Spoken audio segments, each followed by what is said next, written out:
Welcome to WeLearn, Virtual Learning Network. This is session number 10 of Performance Measurement and Appraisal. Topics which we are going to cover in this session are Introduction, Role of Feedback, Making Performance Feedback Meaningful, Performance Appraisal Feedback Models, Performance Appraisal Feedback Perspectives, Performance Appraisal Feedback Consequences, Level of Performance Appraisal Feedback, Performance Appraisal Feedback Planner, and Self-Directed Feedback.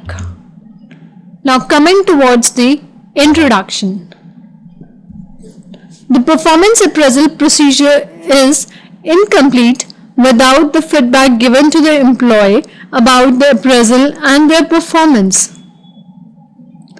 Most people would prefer not to receive feedback on how they are performing their job because they do not like to hear a negative feedback. They transfer a negative feeling about the information they received to a person who was unlucky enough to be the one who delivered the bad news.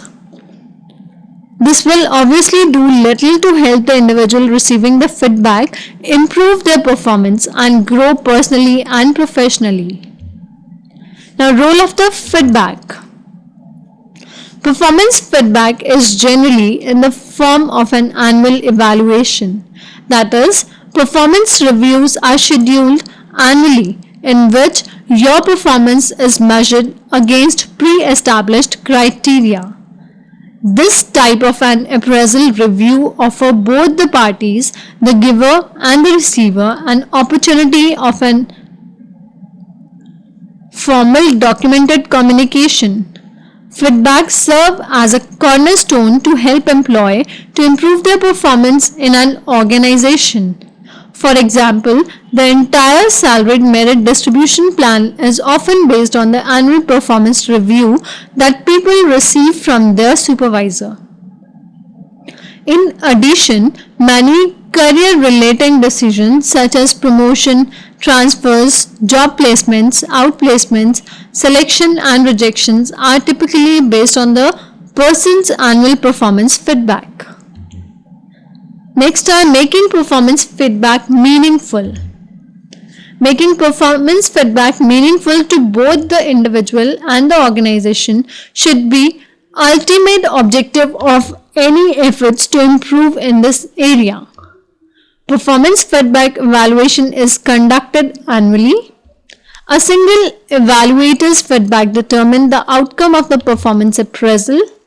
The supervisor's opinion is the primary input for the feedback. The evaluations turn out to be more of an argument. Performance feedbacks are negatively interpreted. Only the formal aspects of job performance are addressed. Feedbacks are either coupled to raised or are not specific enough about individuals' performance. Formal reviews are generally full of surprises. Limitations on the number of people that can be grouped into various rating categories. Next are the performance appraisal feedback models. These models help us to achieve what is known as a meaningful performance feedback.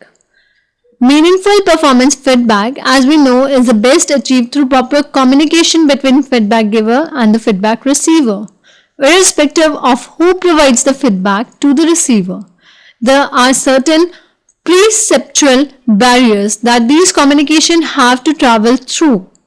These barriers act as filter and thus affect the actual message that is heard. This is the actual feedback model. What is said, what is heard, what is meant, and what is felt. The said, heard, or meant, felt feedback matrix is this. The said, heard, or meant, felt matrix can be used in any way or direction. This implies that the matrix can be applied vertically, horizontally, counterclockwise, and clockwise. It can be used either by giver or by receiver of performance feedback or both. The aim of the matrix can be achieved only when all the participants in the performance feedback process use it. Utilizing the matrix, we observe that there is a dramatic contrast between what the receiver perceives the performance feedback message to be in quadrant B versus that is message actually meant in quadrant D. The issue with many performance review sessions is that the communication at the end at quadrant B. This misinterpretation can be very counterproductive and will not support the goals and objectives of performing feedback. Hence, by using the matrix, the giver of the feedback can understand how the feedback has been perceived by the receiver and then try to clear the misunderstandings. The matrix can also be used by the receiver to get clarification on points that were not made clear during the performance review. Performance appraisal feedback perspectives. Perception involves how we interpret the message we receive, and perspective is how we see these messages. Even the most effective performance feedback system can have some negative elements. These events can have a dramatic effect on the perspective that people have on performance feedback. Negative feedback. Receiving negative feedback about one's job performance is definitely a perspective changing experience. Negative feedback can be some of the most potentially valuable information about yourself that you might ever receive. It is the feedback that is the most difficult to hear but provide us with the maximum growth opportunity. With negative feedback, you need to keep an open mind and be willing to accept what you hear.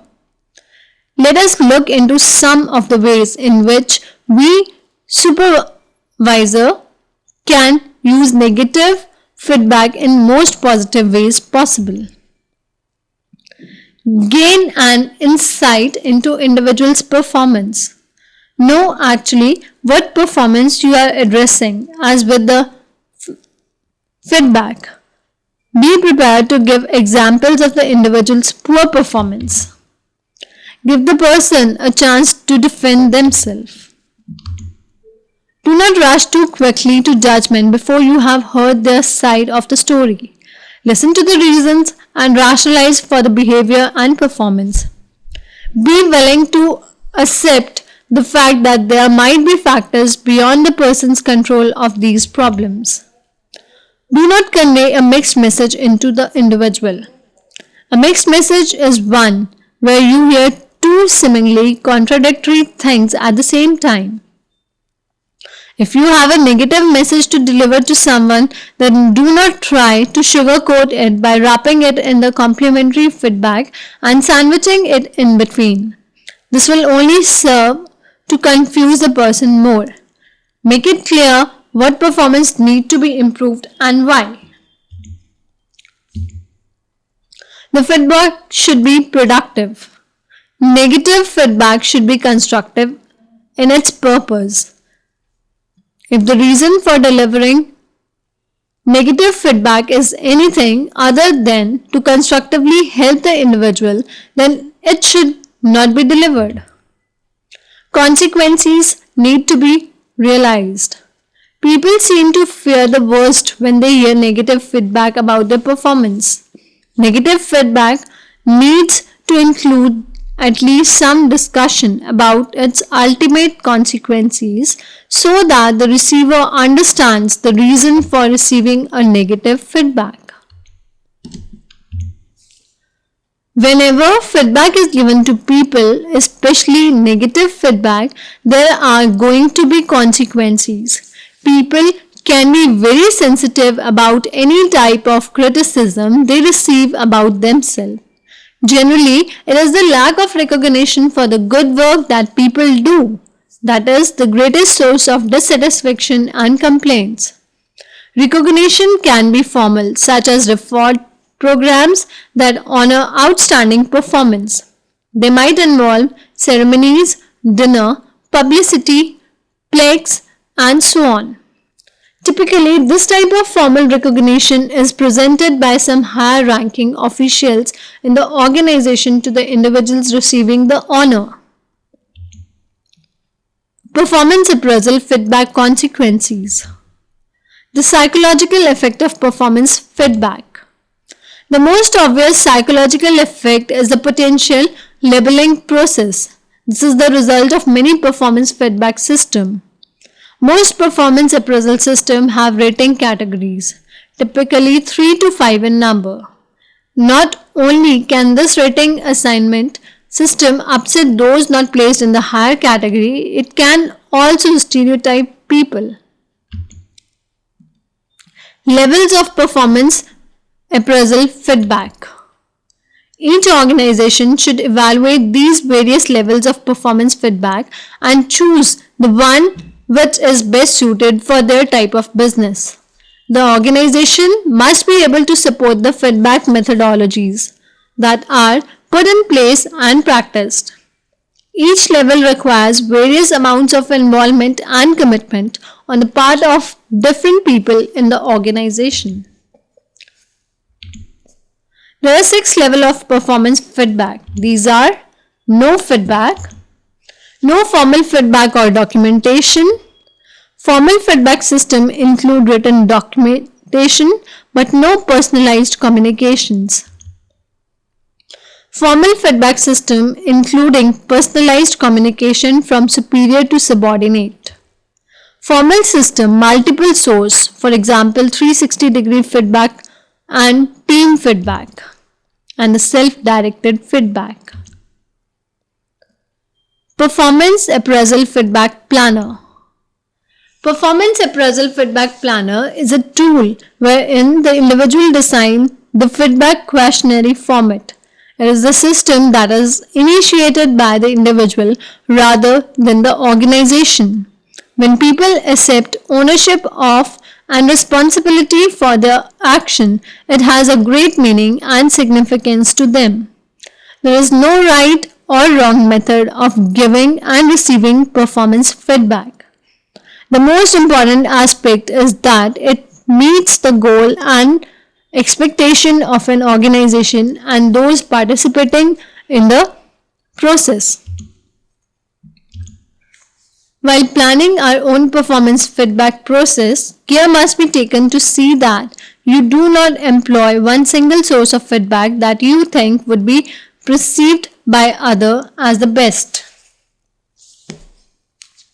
It is important to include what you are comfortable with and what, according to you, has the greatest potential to help you improve your performance.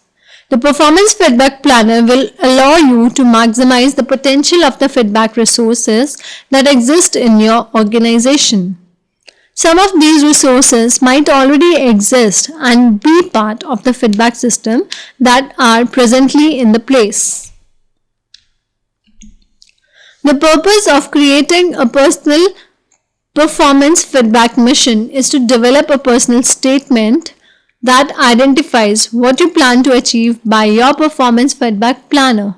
It is not something that should be taken lightly or without a great deal of thought.